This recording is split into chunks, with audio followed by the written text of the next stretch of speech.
Wonder? Let's talk about the things you can do with an angle grinder that you probably can't do with anything else, and the things you darn sure better remember if you want to have both your eyes and all your digits when you're done with the project. So here's the low-hanging fruit about safety.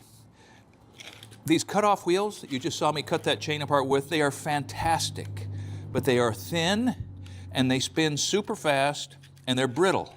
If you ever drop one of these, throw it away. If anybody ever steps on it, throw it away, because what you don't want to ever have happen is come up to 9,000 RPMs with one of these things and have it fly apart, because it will stick into your body. There are horror stories of people who have pieces of these cutoff wheels lodged in their body, maybe in contact with an artery or not. The next thing is loose clothing, especially with wire brushes.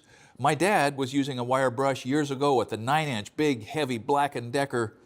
Black & Decker? Yes, 9-inch wheel, big cut brush, tangled up with a sweater and sucked itself right into his forearm. Nasty scar. Nate may or may not have a scar in a particular place, which would be the last place you would want to have a scar. So pay attention, and if you're using something that's going to want to reach out and grab you, put something on that's going to make it harder to reach out and get grabbed. Okay, guards. You guys have busted my chops before because I'm a bit of a hypocrite about guards. I was talking to my friend Brian Brown, who works at Convey, big fabrication shop. He said, you just got to get used to having guards if you're grinding or cutting. Because in Oregon, if an OSHA inspector walks in and you don't have a guard and you're grinding or cutting, every grinder in the shop is assumed to not have a guard, and every grinder in the shop gets the same fine. Now, he tells me that in Oregon, if you're sanding, flap disc, this doesn't have to be guarded because it is just removing incremental bits, right? But if you are cutting or wire brushing, buddy, you better think about how you're going to guard yourself, and more importantly, guard the guy next to you. Now, cutoff discs are not the only implements that can be damaged by dropping. You see this? This is a snag wheel. This is a carborundum for really grinding off heavy beads and, really removing some stock. Somewhere along the line, that apparently got dropped. What that means is, before I fire that bad boy up, I'm going to hold it underneath the fabricating table and start it slow and just make sure that the integrity of that thing's not compromised, because however much you don't want one of these things flying apart, you don't want one of these flying apart either. Now, all of that to say, not every stone is created equal. This is for masonry, green masonry. But the max RPM is obliterated. My new DeWalt turns 9,070 RPMs. I have no idea if this is made. Yeah, there's nothing on here that's going to tell me if I should put that on that thing and pull the trigger. So you know what? I'm not gonna.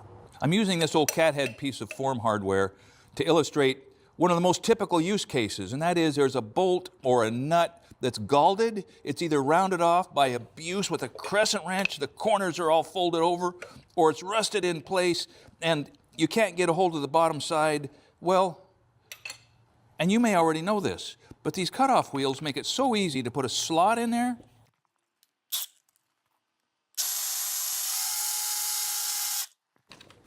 So it doesn't take much imagination to see that even the head of a carriage bolt could be slotted so a big screwdriver could be run in there to impact that one way or the other.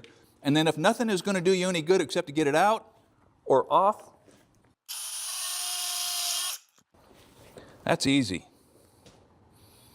Now, at the risk of flogging this a little too long, that's a piece of 1-inch plowshare. I mean, that's a construction cable, 7-strand, very strong.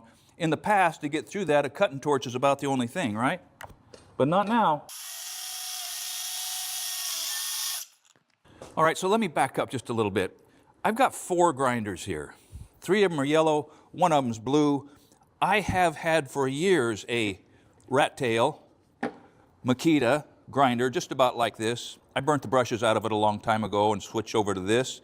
This one belongs to Dustin Furch. I brought that to demo because it is a variable speed right here. That's handy. He uses that for polishing his concrete countertops. I've got a diamond wheel in there. I'll show you, if you're a tile guy, you may already know how nice a diamond wheel is in an angle grinder. This is a 9-inch flexible rubber pad with a 36 grit sanding disc on there. I'm going to show you what that'll do to a harmless piece of wood. All right, so this is another kind of a small paddle.